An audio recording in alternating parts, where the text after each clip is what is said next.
बी ए भाग 1 सेमिस्टर 1 यामधलं जे micro economy जे पुस्तक शिकायला आहे आपल्याला, त्यामधलं हे तिसरं चॅप्टर आहे सूक्ष्म व स्थूल अर्थशास्त्र, ज्याला इंग्लिशमध्ये micro economy and macro economy असं म्हणतात. सुरुवातीला सूक्ष्म अर्थशास्त्र, मायक्रो इकॉनॉमी.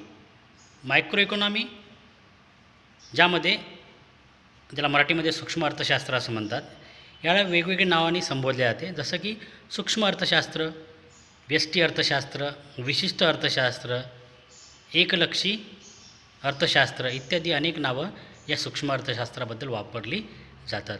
ते सूक्ष्म अर्थशास्त्र अभ्यास पद्धती शिकत असताना सुरुवातीला त्याची व्याख्या पाहणं अत्यंत आवश्यक आहे. त्यांची व्याख्या सविस्तररित्या जी दिलेली आहे ती प्रोफेसर बोल्डिंग यांनी दिली. तर बोल्डिंग यांची व्याख्या, प्रोफेसर बोल्डिंग यांनी सूक्ष्म अर्थशास्त्राची व्याख्या दिलेली आहे ती अशी: सूक्ष्म अर्थशास्त्र हे विशिष्ट पेढ्या, विशिष्ट परिवार, विशिष्ट किमती, विशिष्ट मजुरी, विशिष्ट आय, वैयक्तिक उद्योग तसेच विशिष्ट वस्तू ह्यांचा अभ्यास करते. म्हणजे बोल्डिंग यांनी काय म्हटलं की सूक्ष्म अर्थशास्त्र विशिष्ट पेढ्या म्हणजे उद्योग संस्था, विशिष्ट म्हणजे एकाच उद्योग संस्थेचा अभ्यास सूक्ष्म अर्थशास्त्र करते. तसं विशिष्ट परिवार म्हणजे एकाच परिवाराचा अभ्यास अर्थशास्त्र करते. विशिष्ट किमती म्हणजे एकाच वस्तूच्या किमतीचा अभ्यास अर्थशास्त्र करते. तर विशिष्ट मजुरी म्हणजे एकाच उद्योगातील मजुरांचा अभ्यास अर्थशास्त्र करते. किंवा विशिष्ट आय म्हणजे इन्कम, विशिष्ट इन्कमचाच विचार अर्थशास्त्र करते. तसं वैयक्तिक उद्योग, एकाच व्यक्तीचा जो खाजगी उद्योग आहे, वैयक्तिक उद्योग आहे, त्याचाच अभ्यास अर्थशास्त्र या पद्धतीमध्ये केला जातो. त्याला या विशिष्ट वस्तू यांचा अभ्यास करते ते सूक्ष्म अर्थशास्त्र होय. म्हणजे सूक्ष्म अर्थशास्त्रामध्ये फक्त विशिष्ट बाबीचाच अभ्यास केला जातो, सगळ्या घटकांचा एकत्रितरित्या अभ्यास केला जात नाही.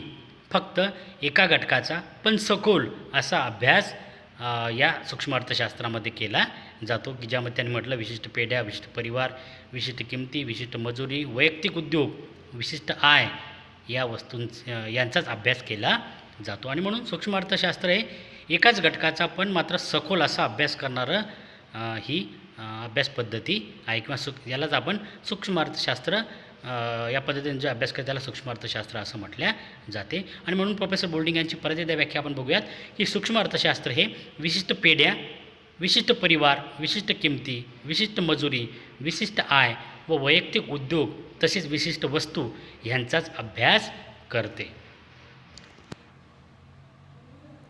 त्यानंतर या सूक्ष्म अर्थशास्त्राची व्याप्ती. तर सूक्ष्म अर्थशास्त्राची व्याप्ती कुठपर्यंत आहे, किंवा कोणकोणते घटकांचा अभ्यास या सूक्ष्म अर्थशास्त्रामध्ये केला जातो, किंवा याची व्याप्ती कशी कशी झालेली आहे ते आपल्याला बघायचं आहे. सूक्ष्म अर्थशास्त्राची व्याप्ती, स्कोप ऑफ मायक्रो इकॉनॉमी. बघा, त्यामध्ये पहिले उपभोग, म्हणजे उपभोगासंदर्भातले जे काही सिद्धांत आहेत, जसं आर्हासी उपयोगिता नियम. आर्हासी उपयोगिता नियम आपल्या उपयोगितेमध्ये आपल्या सेवन करणाऱ्या नगामध्ये आपण क्रमाने वाढ करत केली असता विशिष्ट लिमिटच्या नंतर आपली उपयोगिता ही ह्रास पावत जाते, असा तो आर्हासी उपयोगिता नियम आहे. त्याचा अभ्यास हा सूक्ष्म अर्थशास्त्र पद्धतीने केला जातो. त्यानंतर हे संतोषाधिक्य, जे आपल्याला सिद्धांत समोर शिकायचे आहेत. संतोषाधिक्य आहे की एखाद्या व्यक्तीच्या समाधानामध्ये कसे कसे बदल होतात, त्या संदर्भाचा अभ्याससुद्धा या सूक्ष्म अर्थशास्त्र पद्धतीमध्ये केला जातो. त्यानंतर समसीमांत उपयोगिता नियम. समसीमांत उपयोगिता नियम म्हणजे काय, की प्रत्येक वस्तूपासून मिळणारी जी आपली उपयोगिता आहे ती समान जोपर्यंत होत नाही तोपर्यंत आपण वस्तूचा उपभोग घेत असतो, असा तो सिद्धांत. हे तिन्ही सिद्धांत आपल्याला समोर अभ्यासाला आहेत, पण या सगळ्या सिद्धांताचा अभ्यासाचा बेस जो आहे तो सूक्ष्म अर्थशास्त्र पद्धती आहे, ज्याला आपण सगळ्यांना उपभोगासंदर्भातले हे तिन्ही सिद्धांत होते. आर्हासी उपयोगिता नियम, संतोषाधिक्य किंवा समसीमांत उपयोगिता नियम, हे तिन्ही सिद्धांत हे उपभोगाशी रिलेटेड आहेत, आणि या उपभोगाचा सूक्ष्म अर्थशास्त्र पद्धतीने अभ्यास केला जातो. आणि म्हणून या सूक्ष्म अर्थशास्त्राची व्याप्ती ही आर्हासी उपयोगिता नियम, संतोषाधिक्य आणि समसीमांत उपयोगिता नियमाच्या माध्यमातून आपल्याला, किंवा ह्या उपभोगाच्या वेगवेगळ्या संकल्पना शिकण्याच्या माध्यमातून आपल्याला लक्षात येऊ शकतात. त्यानंतर दुसरं होतं उत्पादन, प्रोडक्शन.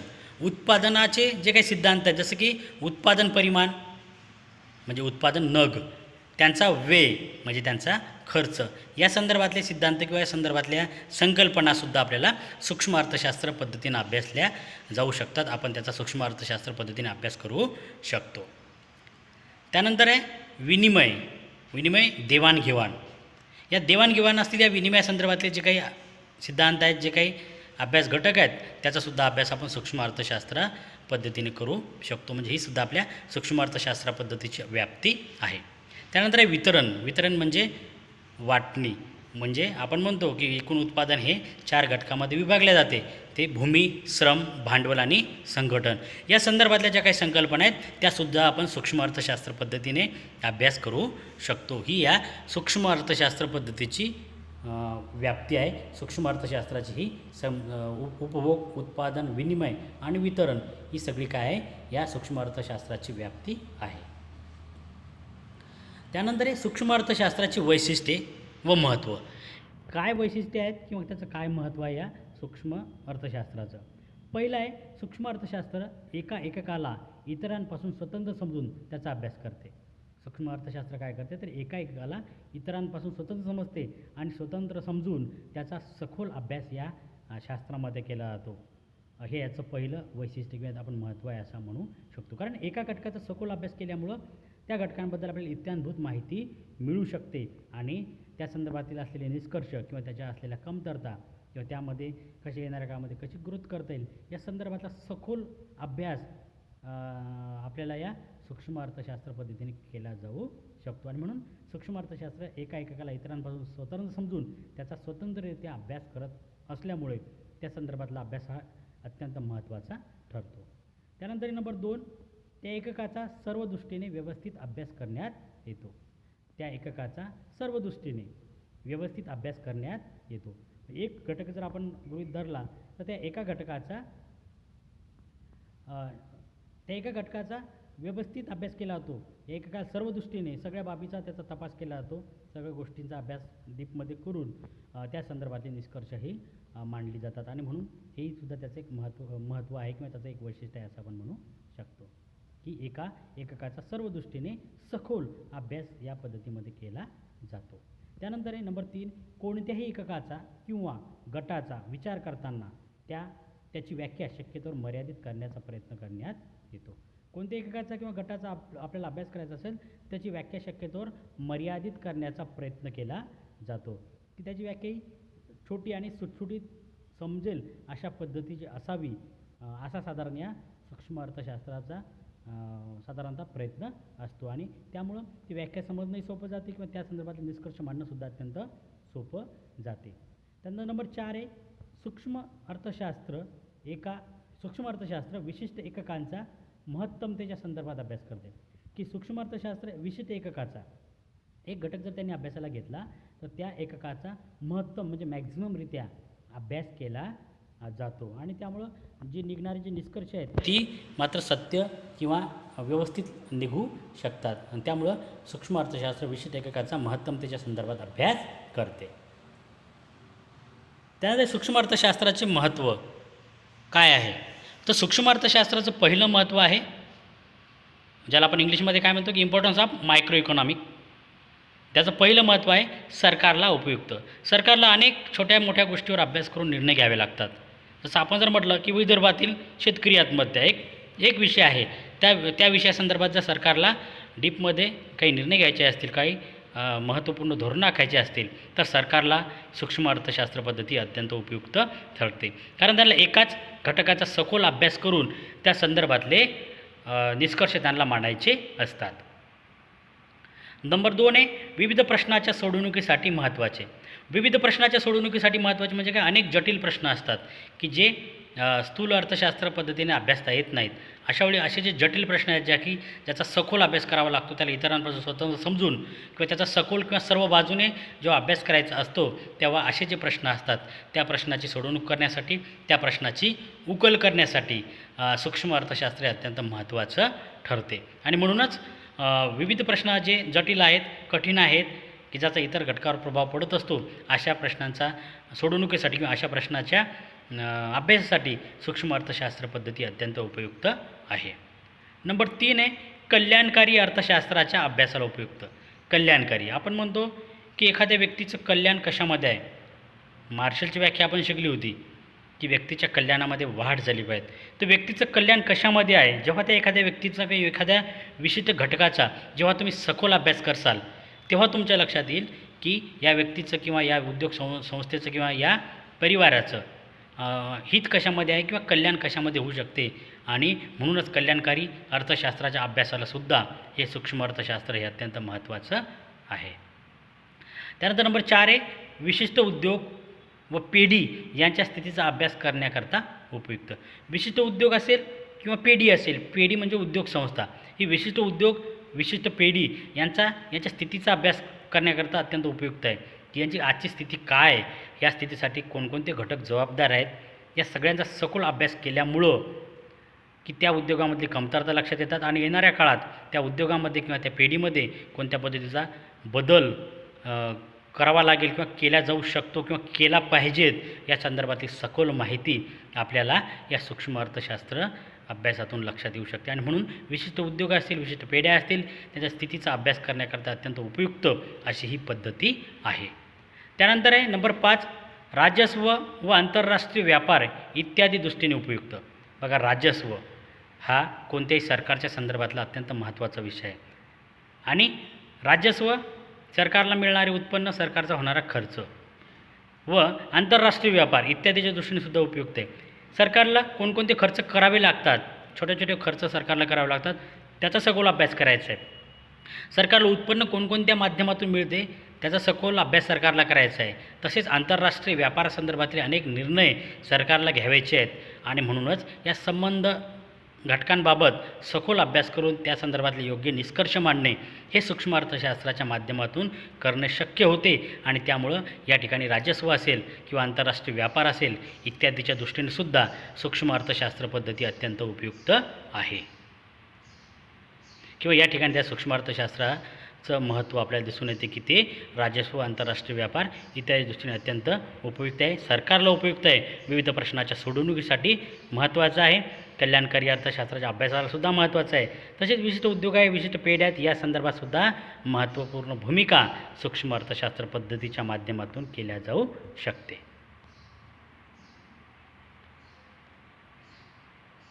त्यानंतर सूक्ष्म अर्थशास्त्राच्या मर्यादा, लिमिटेशन्स ऑफ मायक्रो इकॉनॉमी. काय काय मर्यादा या सूक्ष्म अर्थशास्त्र पद्धतीच्या आहेत? पहिला आहे संपूर्ण अर्थव्यवस्थेची कल्पना येऊ शकत नाही. अर्थात आपण एका घटकाचा किंवा विशिष्ट घटकाचा सखोल अभ्यास करत असल्यामुळे संपूर्ण अर्थव्यवस्थेची कल्पना यामधून येत नाही, ही याची पहिली मर्यादा आहे. की संपूर्ण अर्थव्यवस्थेची जर आपल्याला कल्पना येऊ द्यायची असेल तर आपल्याला सगळ्या घटकांचा एकत्रितरित्या सखोल अभ्यास करावा लागेल, जो की स्थूल अर्थशास्त्र पद्धतीमध्ये केला जातो. आणि म्हणूनच सूक्ष्म अर्थशास्त्र अभ्यासाची पहिली मर्यादा आहे की संपूर्ण अर्थव्यवस्थेची कल्पना येऊ शकत नाही, ही या सूक्ष्म अर्थशास्त्राची पहिली मर्यादा आहे. दुसरं आहे अवास्तविक गृहितके. अवास्तविक गृहितके जसं की आपण मायक्रो इकॉनॉमिक किंवा सूक्ष्म अर्थशास्त्रासंदर्भातले सिद्धांत मांडत असताना आपण असं म्हणतो, जसं की यामध्ये दिलं आहे की इतर परिस्थिती समान असताना. आपण सुरुवातीलाच म्हणतो की इतर परिस्थिती कायम असतात किंवा इतर परिस्थिती समान असतात. म्हणजे आपण अगोदर सिद्धांत मांडताना जी परिस्थिती गृहीत धरली होती तीच परिस्थिती जर कायम असेल तरच हा सिद्धांत लागू होणार आहे. आणि म्हणूनच असं अवास्तविक गृहीतकसुद्धा या ठिकाणी घेतले जाते की इतर परिस्थिती समान असताना. ब आहे पूर्ण रोजगार स्थिती. बघा, पूर्ण रोजगार कोणत्याही देशामध्ये पूर्ण रोजगार अस्तित्वात नसतो, काही ना काहीतरी बेरोजगारी असते. मग त्या बेरोजगारीचे वेगवेगळे प्रकार आहेत की कोणत्या प्रकारची बेरोजगारी. काही वेळा अमेरिकासारखे जे विकसित देश आहेत त्या ठिकाणी सुद्धा आपल्याला बेकारी पाहायला मिळते. पण ती बेकारी कोणची आहे की एखाद्या व्यक्तीला सध्या जो काम करतो आहे तो कामामध्ये समाधानी नाही, तो वरच्या पोस्टवर जाण्याचा प्रयत्न करतो किंवा त्याला याच्यापेक्षा चांगलं काम करायची त्याची कॅपॅसिटी आहे, त्याची इच्छा आहे, पण त्याला ते काम मिळत नाही, ज्याला संरचनात्मक बेकारी म्हणतात. अशा प्रकारची बेकारी विकसित देशात आढळून येते, पण त्या देशातसुद्धा बेकारी आहे. म्हणजे कोणत्याही देशामध्ये पूर्ण रोजगार स्थिती नसते, काही ना काहीतरी बेकारी मात्र प्रत्येक देशामध्ये असते. आणि म्हणून अशा प्रकारचा अवास्तविक गृहीतक या सूक्ष्म अर्थशास्त्र अभ्यास पद्धतीमध्ये घेतलेला आहे की इतर परिस्थिती समान असताना किंवा पूर्ण रोजगार स्थिती, अशा प्रकारचे गृहीतकं यामध्ये घेतल्याचं आपल्याला दिसून येते. त्यानंतर आहे मौद्रिक व राजकोषीय धोरण इत्यादी दृष्टीने कमी महत्त्वाचे. मौद्रिक जे की देशातील RBI, आपल्या देशातील जे काही RBI reserve bank of India यांच्याशी संदर्भातलं हे धोरण आहे, ज्याला आपण मौद्रिक धोरण म्हणतो. पण दुसरं धोरण आहे राजकोषीय धोरण, जे आपल्या केंद्रात जे काही सत्तेत सरकार आहेत त्यांच्या संदर्भातलं हे राजकोषीय धोरण असते. म्हणजे मौद्रिक धोरण असेल किंवा राजकोषीय धोरण असेल, हे पूर्ण देशाला व्यापणार आहे, सगळ्या घटकांना ते गृहीत धरणारे किंवा सगळ्या घटकांना ते व्यापून टाकणारं असं हे दोन्हीही धोरणं आहेत. अर्थात आपण सूक्ष्म अर्थशास्त्र पद्धतीने फक्त एकाच घटकाचा सखोल अभ्यास करत असल्यामुळे मौद्रिक धोरण असेल किंवा राजकोषीय धोरण असेल, हे पूर्ण देशाला लागू होणारे जे काही धोरणं आहेत अशा संदर्भात ते उपयुक्त ठरत नाही, कारण हे फक्त एकाच घटकाचा अभ्यास करते. पण मौद्रिक धोरण किंवा राजकोषीय धोरण हे आखताना मात्र संपूर्ण अर्थव्यवस्थेचा, संपूर्ण देशाचा विचार करून धोरणं मांडावी लागतात. आणि म्हणून मौद्रिक धोरण असेल किंवा राजकोषीय धोरण असेल इत्यादी या दोन्ही दृष्टीने आपलं मायक्रो इकॉनॉमी किंवा सूक्ष्म अर्थशास्त्र हे मर्यादित ठरते किंवा याचा तो सखोल अभ्यास करू शकत नाही, किंवा मौद्रिक व राजकोषीय धोरण इत्यादीच्या अभ्यासासाठी सूक्ष्म अर्थशास्त्र महत्त्वाचं नाही किंवा याचा अभ्यास ते करू शकत नाही असं आपण या ठिकाणी म्हणू शकतो. एकूणच काय तर सूक्ष्म अर्थशास्त्र पद्धती आपण सुरुवातीला पाहिलं की एका घटकाचा अभ्यास करते, एका एककाचा अभ्यास करते आणि एका एककाचा अभ्यास करत असल्यामुळे अर्थात ती सरकारच्या दृष्टीने उपयुक्त, काही बाबतीत उपयुक्त ठरते पण सगळ्याच बाबतीत उपयुक्त ठरत नाही. जसं की मौद्रिक धोरण असेल, राजकोषीय धोरण असेल किंवा संपूर्ण अर्थव्यवस्थेची कल्पना येणं असेल, या सगळ्या गोष्टीसाठी सूक्ष्म अर्थशास्त्र उपयुक्त नाही असं आपण म्हणू शकतो. पण याचा अर्थ काय सूक्ष्म अर्थशास्त्र महत्त्वाचं नाही काय, तर निश्चित महत्त्वाचं आहे. कारण एका घटकाचा सर्व पद्धतीने सखोल अभ्यास करण्याचं किमया या सूक्ष्म अर्थशास्त्र पद्धतीमध्ये आहे. कारण अनेक प्रश्न असतात की जे ढोबळमानाने त्याचा विचार करून जमत नाही, भागत नाही. अशा वेळी त्या प्रश्नाचा सखोल अभ्यास करणं अत्यंत आवश्यक असते आणि त्यासाठी सूक्ष्म अर्थशास्त्र पद्धती अत्यंत उपयुक्त आहे.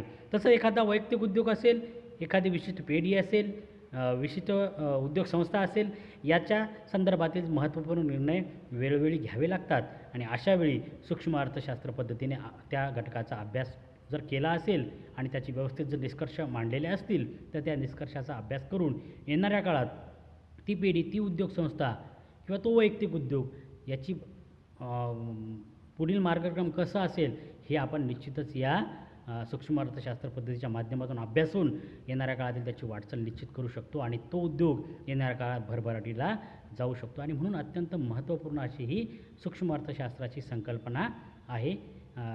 ती आपल्याला पुढील अनेक जे काही अर्थशास्त्राचे जे काही सिद्धांत मांडलेत त्या अनेक सिद्धांतामध्ये या सूक्ष्म अर्थशास्त्राची आपल्याला अभ्यास पद्धती पाहावयास मिळणार आहे. आणि त्यामुळं सूक्ष्म अर्थशास्त्र पद्धती अत्यंत महत्त्वपूर्ण अशी बाब किंवा महत्त्वपूर्ण असा घटक आपल्या अभ्यासाला आणि अर्थशास्त्राच्या दृष्टीसुद्धा तो अत्यंत महत्त्वाचा आहे असं आपण या ठिकाणी म्हणू शकतो.